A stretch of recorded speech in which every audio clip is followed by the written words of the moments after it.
नमस्कार दोस्तों, मैं रत्नेश्वर आप सभी का स्टडी 91 में स्वागत करता हूं। और कैसे हैं आप सभी? उम्मीद करता हूं आप सभी स्वस्थ होंगे, जहां भी होंगे मस्त होंगे। दोस्तों आज बहुत ही इंपॉर्टेंट टॉपिक लेके आया हूं, जैसा कि आप जानते हैं। दोस्तों इस टॉपिक से हमारे एग्जाम में, चाहे वो सीटेट हो या सुपर टेट हो या यूपी टेट हो, बल्कि कोई भी कंपटीशन हो, हर एग्जाम में एक या दो क्वेश्चन जरूर पूछा जाता है। तो बहुत इंपॉर्टेंट सेशन है, इसलिए एक बार लाइक कर दीजिएगा और शेयर कर दीजिएगा। आइए स्टार्ट करते हैं अपना सेशन। दोस्तों बहुत ही धमाकेदार होने वाला है हमारा सेशन। दोस्तों ये दोस्तों आपके स्टडी 91 में कुछ इन्फॉर्मेशन दी गई है, आप सभी इसका स्क्रीनशॉट ले सकते हैं। चलिए स्टार्ट करते हैं दोस्तों। दोस्तों आज हम हरित गृह प्रभाव यानी कि ग्रीन हाउस इफेक्ट, यानी हरित, ग्रीन मीन्स आप जानते हैं हरा दोस्तों, यानी हरित, हाउस मीन्स गृह और इफेक्ट मीन्स होता है प्रभाव। तो हरित गृह प्रभाव आखिर होता क्या है, इसके बारे में क्या, यानी किस प्रकार से हमारे एग्जाम में क्वेश्चन बनते हैं, क्या क्या पूछा जाता है, इन सारी चीज़ों के बारे में हम दोस्तों जानेंगे।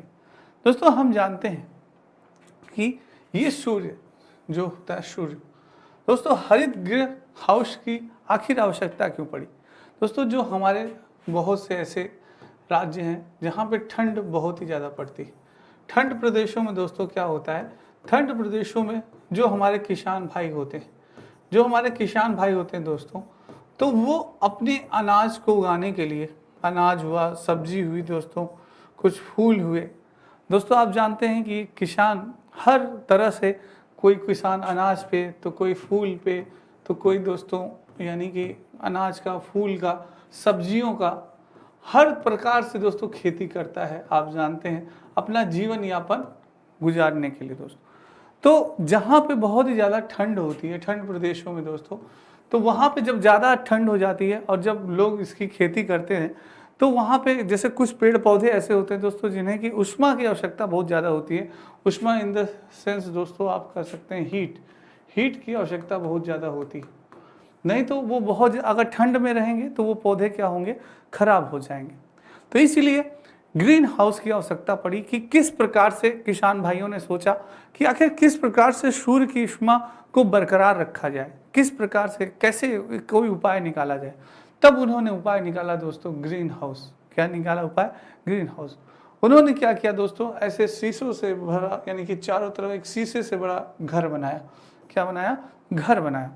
और उसमें दोस्तों उन्होंने क्या किया, सब्जियों को बो दिया, हर चीज़ कर दिया। उसके बाद दोस्तों जो सूर्य की जो गैसें होती, जो सूर्य की किरणें थी, वो हम इसमें आती थी, पर दोस्तों वो क्या होती थी, वापस नहीं जा पाती थी। क्या होती, छोटी तरंगें किरणें वापस आती थी, पर क्या होती थी, वापस नहीं जा पाती थी, जो आती थी दोस्तों। और वहाँ पे क्या होता था, ऊष्मा बरकरार रहता था। क्यों नहीं वापस जा पाती थी, क्या रीजन होता था, इस सारी चीज़ों के बारे में हम दोस्तों डिस्कस करेंगे। कौन कौन सी गैसें होती हैं, इनके बारे में भी। तो ये तो आपका एक ट्रेलर था, पिक्चर अभी पूरी बाकी है। तो दोस्तों ये चीज़ आप समझ चुके होंगे। तो ये ऊष्मा बरकरार रहती थी, तब दोस्तों उनकी खेती बची रहती। आइए और जानते हैं इसके बारे में। दोस्तों हरित गृह प्रवाह की अवधारणा पौधों के लिए निर्मित हरित गृह, ग्रीन हाउस में होने वाली परिघटना पर आधारित है। जैसा कि मैंने आपको बताया, पौधों पर होने वाली परिघटना पर आधारित है। ग्रीन हाउस में ग्लास पैनल के द्वारा प्रकाश का प्रवेश संभव है। जो ग्लास पैनल होता है दोस्तों, उससे हमारा क्या होता है, प्रकाश का प्रवेश होता है। किसका प्रकाश? सूर्य का प्रकाश। किसका प्रकाश? सूर्य के प्रकाश का प्रवेश होता है। किंतु ऊष्मा का निष्कासन संभव नहीं, परंतु ऊष्मा का जो निष्कासन है वह संभव नहीं हो पाता। अतः ग्रीन हाउस ठीक उसी प्रकार गर्म हो जाता है जैसे कुछ ही घंटों में धूप में खड़ी कार। जैसे दोस्तों हमारी जो कार होती हैं, गाड़ियाँ, मोटर बाइक्स होती हैं, आप देखते होंगे कि जब वो खड़ी रहती हैं धूप में, तो वो क्या हो जाती हैं, बहुत ही ज़्यादा हीट हो जाती हैं। गद्दी तो इतनी हीट हो जाती है कि हम उस गद्दी पे बैठ नहीं सकते। आपने देखा होगा, इसमें गर्मी इतनी ज़्यादा है।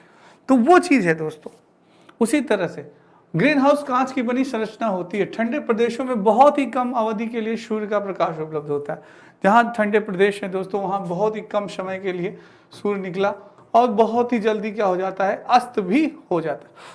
बहुत कम समय के लिए निकला और फिर अस्त हो गया। तो जितनी ऊष्मा हमारे किसान भाइयों को अपनी सब्जी, अपने अनाज और पौधों के लिए आवश्यक होती है, उतनी ऊष्मा नहीं मिल पाती थी, जिस कारण हमारे ग्रीन हाउस का बनाना आवश्यक पड़ा, उपलब्ध होता है। इस अवधि में सौर ऊर्जा प्रकाश के रूप में हरित गृह में प्रवेश करती है तथा पेड़ पौधों के द्वारा होने वाले प्रकाश संश्लेषण में सहायक होती है। और आपको मालूम है कि सौर ऊर्जा से जो हमारे सूर्य के द्वारा जो ऊर्जा मिलती है उसी के द्वारा हमारे पौधे प्रकाश संश्लेषण की प्रक्रिया यानी कि फोटोसिंथेसिस की प्रक्रिया भी करते हैं दोस्तों। आप सभी को मालूम है, ठीक है। फोटोसिंथेसिस की प्रक्रिया यानी प्रकाश संश्लेषण की प्रक्रिया किससे होती है?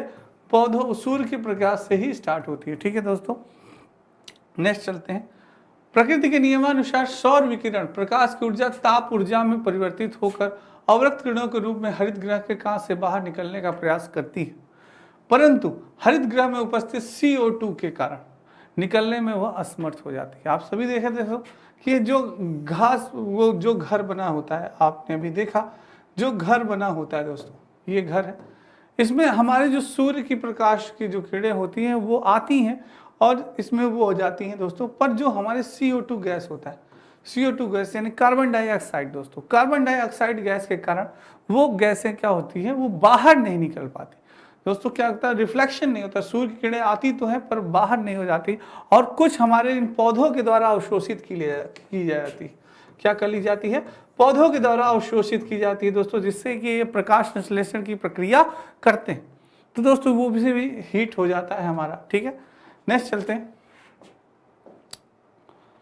तो हरित गृह उपस्थित CO2 के कारण निकलने में यह क्या हो जाती है? असमर्थ हो जाती है। स्क्रीनशॉट आप सभी लेते चलेंगे, बहुत ही इंपॉर्टेंट स्लाइड है दोस्तों। चलिए नेक्स्ट। किंतु जब ग्रीन हाउस गैसों की अत्यधिक मात्रा वातावरण में पहुंचती है, देखिए दोस्तों क्यों, ये जब बहुत ही ज़्यादा ग्रीन हाउस की जो गैसें होती हैं अत्यधिक मात्रा जब वातावरण में पहुंचती हैं तो वातावरण में अधिक ऊष्मा अवशोषित होती है और पृथ्वी सामान्य की अपेक्षा अधिक गर्म हो जाती है। तो हमारी जो पृथ्वी है वो भी दोस्तों ग्रीन हाउस से क्या होती है? इफेक्ट होती है। ग्रीन हाउस से पृथ्वी भी हमारी इफेक्ट होती है, वो भी क्या हो जाती है? हीट हो जाती है, गर्म हो जाती है। परिणाम स्वरूप औसत भूमंडलीय तापमान में निरंतर वृद्धि हो रही है और यही प्रकार भूमंडलीय तापन कहलाती है। भूमंडलीय तापन in the sense global warming दोस्तों। क्या? Global warming. आप सभी भूमंडलीय तापन नहीं जानते होंगे पर ग्लोबल वार्मिंग दोस्तों आप तुरंत पकड़ गए होंगे। हाँ, ग्लोबल वार्मिंग का कारण हमारे हरित गृह की गैसें भी हैं दोस्तों। क्या है? हमारी हरित गृह की गैसें भी हैं, जो वैश्विक तापमान जिसको भूमंडलीय तापन भी कहते हैं दोस्तों, वो ग्लोबल वार्मिंग के कारण हमारी हरित ग्रीन हाउस गैसें भी होती हैं, ये भी आप जानते रहिएगा। चलिए नेक्स्ट चलते हैं। हरित गृह गैसें, कई बार हमारा एग्जाम में जो क्वेश्चन पुटअप होता है हरित गृह गैसों से दोस्तों क्वेश्चन पूछा जाता है कि आखिर बताइए कि हरित गृह गैसों में कौन कौन सी गैसें होती हैं, कौन कौन सी गैसें पाई जाती हैं हरित गृह गैस, ठीक है। आइए इसके बारे में जानते हैं। वायुमंडल में उपस्थित वे गैसें जो अवरक्त विकिरण को अवशोषित करती हैं हरित गृह गैसें कहलाती है। तो दोस्तों जो अवरक्त विकिरण निकलते हैं दोस्तों, जो यानी कि जब दोस्तों हमारा दोस्तों जब यहाँ से जब दोस्तों सूर्य की किरणें जब हमारे इस घर में प्रवेश कर जाती हैं, जब सूर्य की किरणें हमारे इस घर में प्रवेश कर जाती हैं तो दोस्तों हमारे कुछ जब दोस्तों यहाँ पे कुछ गैसें होती हैं जो पेड़ पौधे होते हैं कुछ अवशोषित कर लिए, कुछ दोस्तों इसमें से ही कुछ अवरक्त किरणें निकलती हैं। क्या निकलती हैं? अवरक्त किरणें निकलती हैं और उन किरणों का शोषण करती है हमारी ग्रीन हाउस गैसें। अवरक्त जो किरणें निकलती हैं उनका शोषण कौन करती है? हमारी ग्रीन हाउस गैसें करती हैं, जिस कारण से दोस्तों हमारा क्या तापमान क्या हो जाता है? हमारा तापमान गर्म हो जाता है, हमारा तापमान गर्म हो जाता है। अवशोषित करती हैं, हरित गैस कहलाती हैं। तो वही गैस क्या कहलाती हैं? हरित गैस कहलाती हैं। अब तक 30 से अधिक दोस्तों हरित गैसों का पहचान की जा चुकी है। अब तक कितने? 30 गैस से अधिक दोस्तों, 30 से अधिक गैसें मानी गई हैं हरित गृह में। पर हम 30 तो डिस्कस नहीं कर सकते, पर इंपॉर्टेंट जो कि हरित गृह गैसें हैं उनके बारे में हम आप डिस्कस करेंगे, जानेंगे कि आखिर क्या है, ठीक है। तो प्रमुख गैसें निम्न हैं दोस्तों, जैसे हरित गृह से बहुत इंपॉर्टेंट है जल वाष्प, वाटर वेपर। पहला क्या है? जल वाष्प दोस्तों, वाटर वेपर। दूसरा क्या है? मीथेन, CH4 यानी कि मीथेन। तीसरा क्या है दोस्तों? हमारा है कार्बन डाइऑक्साइड। तीसरा क्या है हमारा? Carbon dioxide CO2। और दोस्तों चौथा है हमारा नाइट्रस ऑक्साइड, N2O। क्या है? Nitrous oxide. और पांचवा है दोस्तों हमारा फ्लोरिनेटेड गैस दोस्तों, फ्लोरिनेटेड गैस दोस्तों। ये हमारी दोस्तों 5 गैसें हैं जो कि बहुत ही इंपॉर्टेंट है, वेरी इंपॉर्टेंट कर लीजिएगा और स्क्रीनशॉट सभी बच्चे मेरे ले लीजिएगा। बहुत ही इंपॉर्टेंट है दोस्तों ये 5 गैसें, यही आपकी प्रमुख हरित गृह गैसें हैं। अब इनके बारे में थोड़ा सा डिस्कस होगा।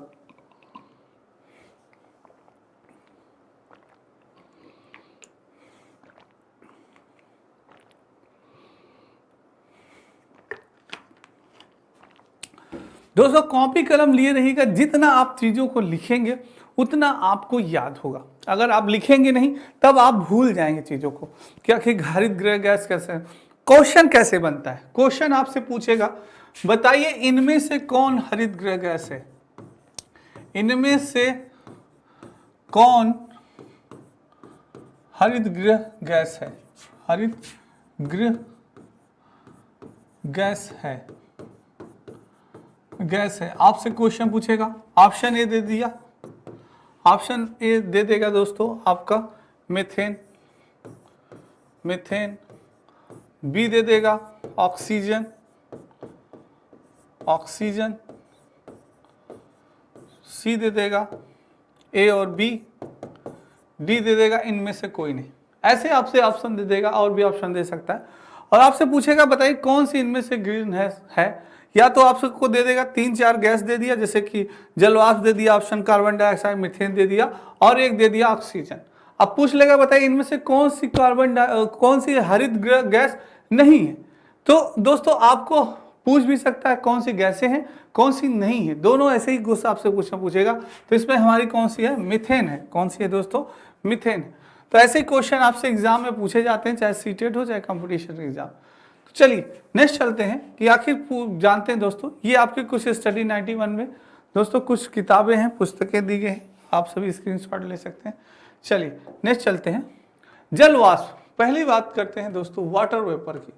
क्या होता है जलवाष्प? जलवाष्प अपने भिन्न मात्रात्मक रूप में वायुमंडल की विभिन्न ऊंचाइयों पर पाए जाने वाली असमान वितरण वाली एक नितांत एवं नितांत परिवर्तनशील गैस है। क्या है?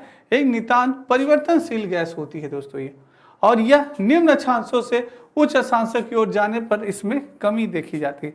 जब यह निम्न अक्षांश से दोस्तों उच्च अक्षांश की ओर जाती है तो इसमें क्या आ जाती है, कमी आ जाती है। तो ये चीज है, ये आपकी क्या है, जलवाष्प है।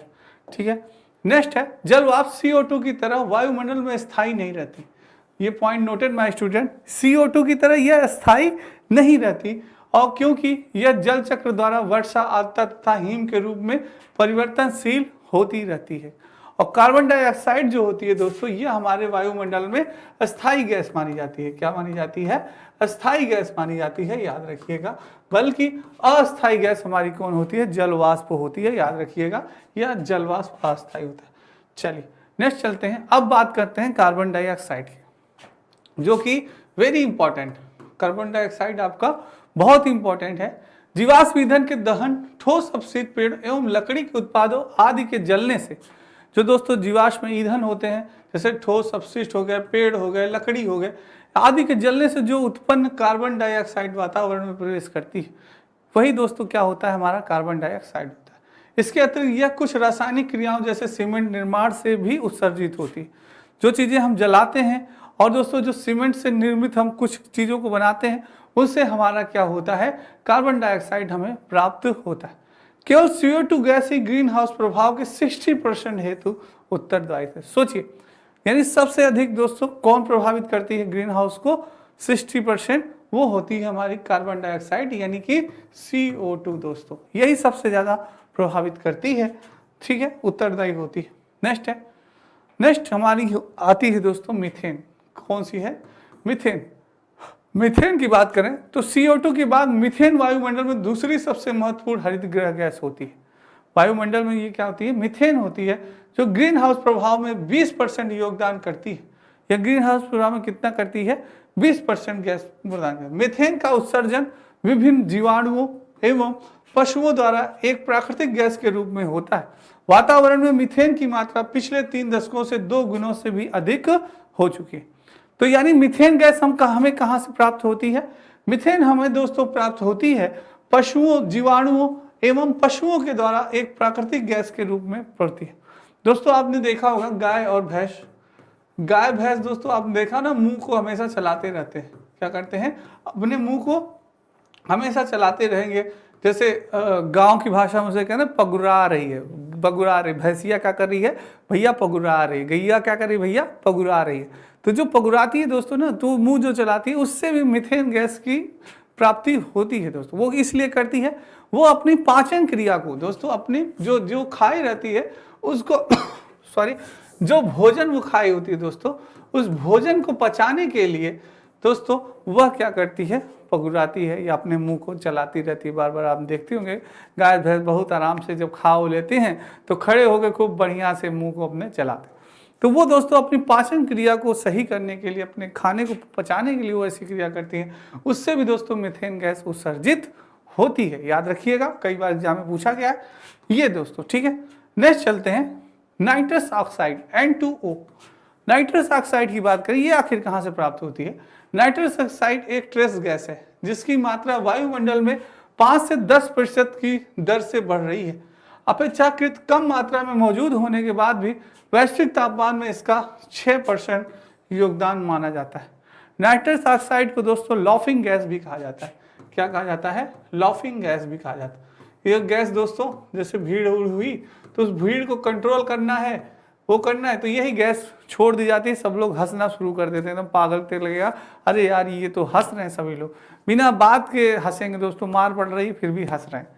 तो वो कमाल किसका होता है, ये नाइट्रस ऑक्साइड का कमाल है, N2O का कमाल होता है दोस्तों। ठीक है, कई मूवियों में आपने देखा होगा। तो ये चीज है, नाइट्रस ऑक्साइड को हाश गैस यानी लॉफिंग गैस भी कहा जाता है, जैसे भी बताया, लॉफिंग गैस भी कहते हैं, तथा इसकी ताप अवशोषण क्षमता कार्बन डाइऑक्साइड की तुलना में 250 से गुना अधिक होती है। ये दोस्तों और भी ज्यादा अवशोषित करती है, जो विकिरण होती है आपको जो किरणें निकलती हैं उन्हें ये सबसे ज्यादा अवशोषण करती है।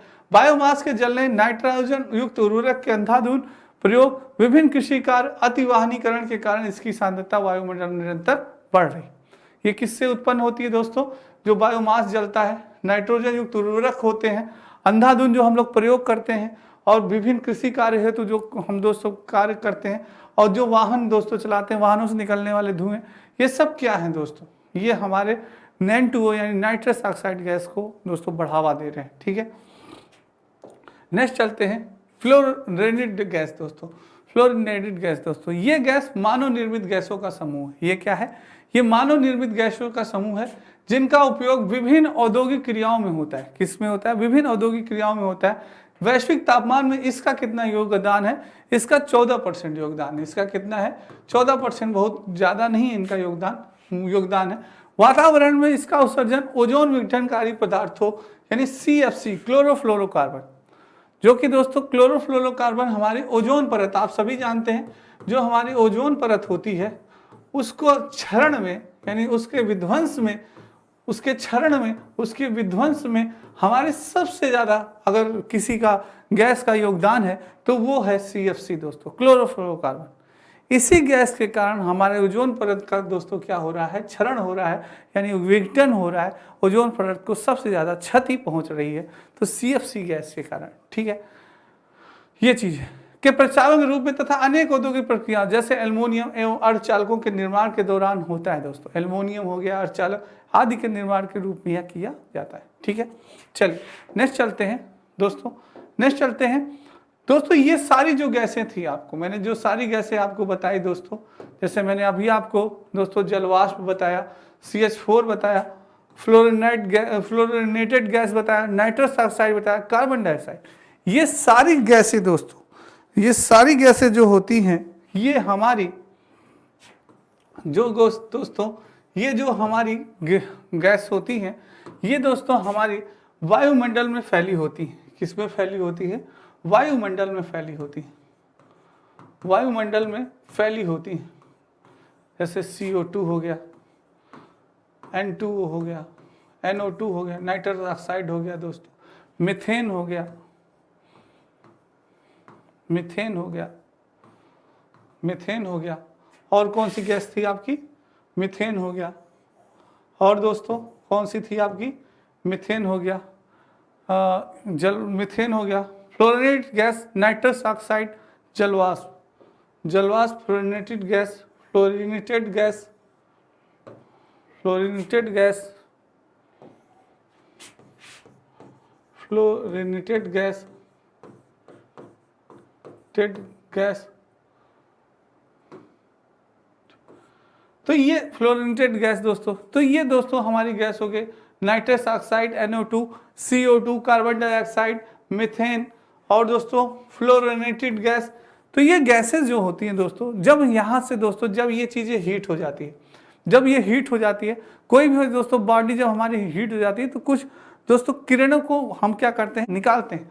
जब वो किरणें निकलती हैं दोस्तों, तो ये जो होती हैं, ये वायुमंडल में ये सारी गैसें जो होती हैं, इन हरित गैसों को क्या कर लेती हैं, अवशोषित कर लेती हैं और फिर वापस इन्हें रिटर्न कर देती हैं। क्या करती हैं, फिर इन्हें वापस क्या कर देती हैं, रिटर्न कर देती हैं। इन्हें दोस्तों ऊपर वायुमंडल तक जाने नहीं देती हैं, ऊपर उससे ऊपर जाने नहीं देती हैं। तो ये क्या करती हैं, इसीलिए इन्हें हरित गैस कहा जाता है, इसीलिए इन्हें हरित गैस कहा जाता है। जो यहाँ से गैसें निकलती हैं वह इन्हें क्या कर लेती हैं दोस्तों, अवशोषित कर लेती हैं। क्या कर लेती हैं, अवशोषित यानी ऑब्जर्व कर लेती हैं, अवशोषित कर लेती हैं, अवशोषित कर लेती हैं, अवशोषित कर लेती हैं यानी क्या कर लेती हैं, ऑब्जर्व कर लेती हैं।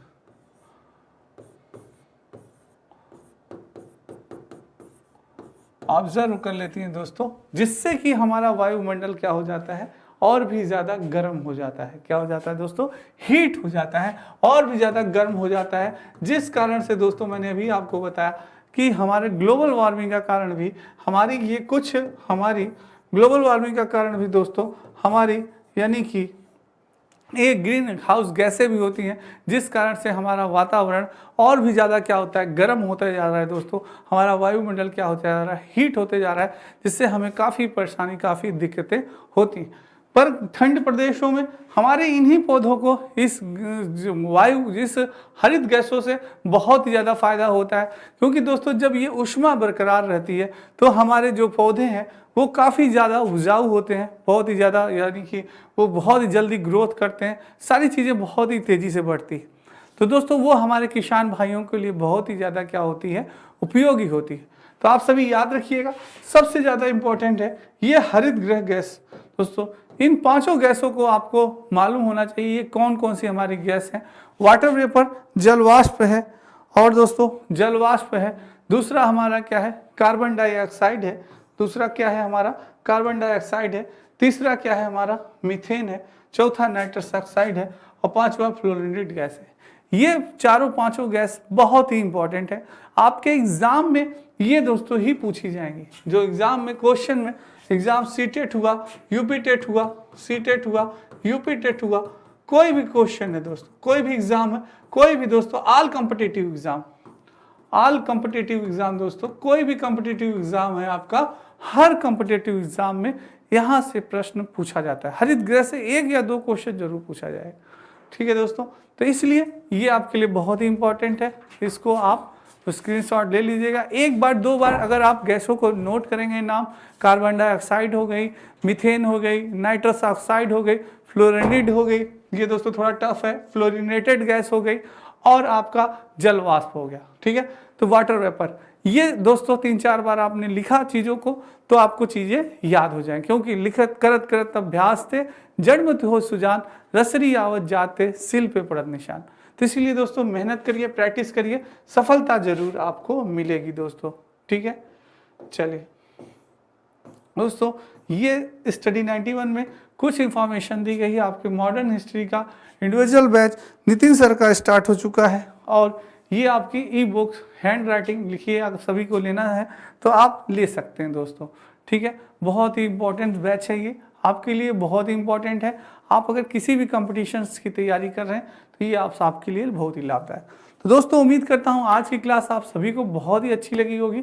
कल फिर मिलेंगे दोस्तों इससे संबंधित क्वेश्चन से, कि आखिर किस प्रकार से हरित गैस से क्वेश्चन पूछे जाते हैं, उस पर डिस्कस होगा दोस्तों। तब आपका हरित गैस से कोई भी क्वेश्चन पूछे, मेरा दावा है आपका एक भी क्वेश्चन गलत नहीं होगा। तो दोस्तों कल मिलते हैं, आज के लिए सभी को बहुत बहुत धन्यवाद। राधे राधे, जय श्री कृष्ण, जय Shri Ram. Thank you so much दोस्तों।